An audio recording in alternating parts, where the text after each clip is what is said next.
নমস্কার বন্ধুরা, বাচ্চাদের খাবার রেসিপির আরও একটি নতুন পর্বে সবাইকে আমন্ত্রণ জানাচ্ছি। আজ আপনাদের সঙ্গে শেয়ার করব মিষ্টি আলুর একটি অসাধারণ রেসিপি। আর মিষ্টি আলুর উপকারিতা তো আগেই বলেছি। মিষ্টি আলুতে রয়েছে vitamin A, vitamin C, vitamin বি12, এছাড়াও রয়েছে মিনারেলস সহ সেলেনিয়াম, যা একটি বাড়ন্ত বয়সী বাচ্চার রোগ প্রতিরোধ ক্ষমতা বৃদ্ধি সহ দেহের ক্ষয়পূরণ ও বৃদ্ধি সাধন ও কোষ্ঠকাঠিন্য দূর করতে ব্যাপকভাবে সহায়তা করে। তাই আর দেরি না করে রেসিপিটি দেখে নিন। আর রেসিপিটির জন্য আমি এখানে নিয়েছি কিছুটা পরিমাণ পোলাওয়ের চাল বা চিনি গুঁড়া চাল, আর গ্রেট করা কিছুটা মিষ্টি আলু। আর শুরুতেই আমি এখানে কড়াই বসিয়ে দিয়ে কড়াইয়ে কিছুটা পরিমাণ দুধ দিয়ে দিলাম। আর আপনারা আপনাদের বাচ্চাদের যে পরিমাণে খাওয়াবেন সে পরিমাণ বুঝে রান্না করবেন। তবে আপনার বাচ্চা যদি গরুর দুধ খেতে অভ্যস্ত না থাকে তাহলে আপনারা দুধটাই স্কিপ করতে পারেন, শুধু বিশুদ্ধ জল দিয়েই রান্না করতে পারেন। এবার আমি গ্রেট করা আলুগুলো দিয়ে দিলাম। তারপর আমি যে চিনি গুঁড়া চালটা নিয়েছিলাম সেটা এখানে দিয়ে দিলাম। আপনারা চাইলে রেগুলার ভাতের চালটাও ব্যবহার করতে পারেন, তবে পোলাওয়ের চাল দিলে একটা সুন্দর ফ্লেভার বের হয়।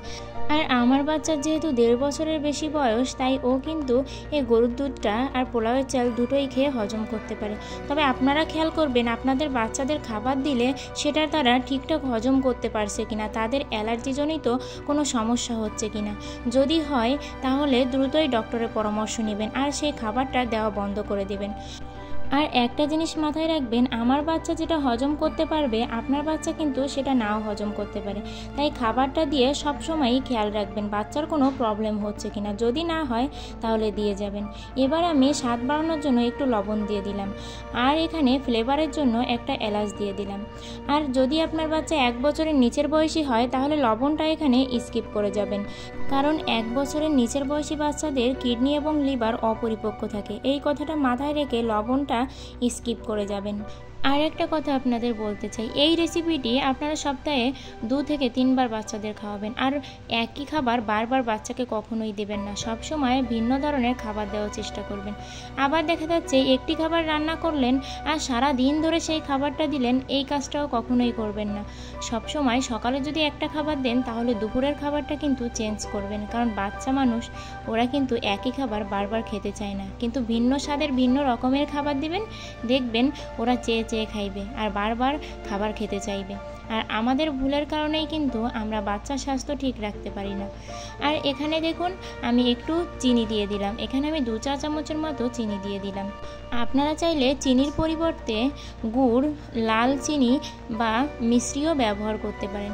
এবার আমি সুন্দরভাবে নেড়েচেড়ে রান্না করে নেব যতক্ষণ না পর্যন্ত চাল আর আলুটা খুব সুন্দর করে সেদ্ধ না হয়। আর এখানে কিন্তু আমার অনেকটাই পরিমাণ সেদ্ধ হয়ে গেছে। আর সত্যি কথা বলতে কি, আমি যখন প্রথম মা হয়েছিলাম আর ওর যখন 6 মাস বয়স পূর্ণ হয়ে গেছিলো তখন জানতাম যে বাড়তি খাবার দিতে হবে, কিন্তু বুঝতামই না যে আসলে বাড়তি খাবারটা কী দেবো।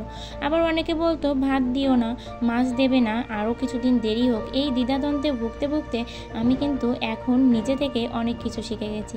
আর এবার আমি এই খাবারটার ভিতরে কিছুটা পরিমাণ ঘি দিয়ে দেব, আর ঘি দিয়ে খুব সুন্দর করে নেড়েচেড়ে রান্না করতে হবে। আর ঘিটা দিলে কিন্তু খাবারটা আরও বেশি ক্যালোরি বহুল হয়ে যাবে। আর বাচ্চার ব্রেন গঠনে ঘির কিন্তু উপকারিতা বলে শেষ করা যাবে না। তাই আপনারা সবসময়ই চেষ্টা করবেন বাচ্চাদের খাবারে ঘিটা অ্যাড করার। আর এবার আমি একটি হাতার সাহায্যে খাবারটাকে সুন্দর করে ম্যাশ করে নেব। আপনার বাচ্চা যদি চিবিয়ে খেতে পারে তাহলে আপনার ম্যাশ করার প্রয়োজন নেই।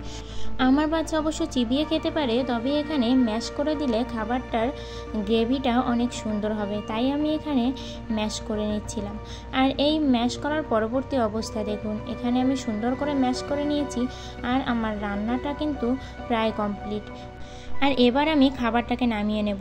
আপনারা যে যেরকম ঘনত্বে বাচ্চাকে খাওয়াতে চান সে সেরকম লিকুইড রেখে খাবারটি নামিয়ে নেবেন। আর আমি কিন্তু এখানে একটা ভুল করেছিলাম, আমি একটু বেশি ঘন করে খাবারটাকে নামিয়েছিলাম। আর তার ফলশ্রুতিতে আমার খাবারটা যখন আমি রেখে দিয়েছিলাম একদম পুরো আঠালো আঠালো টাইপের হয়ে গিয়েছিল।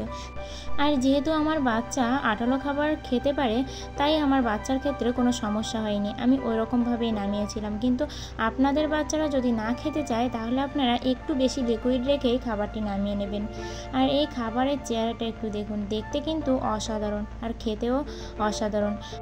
আর একটা জিনিস খেয়াল করবেন, বাচ্চাদের সরাসরি আপনি ফল দিবেন, সবজি দিবেন, ওরা কিন্তু খেতে চায় না।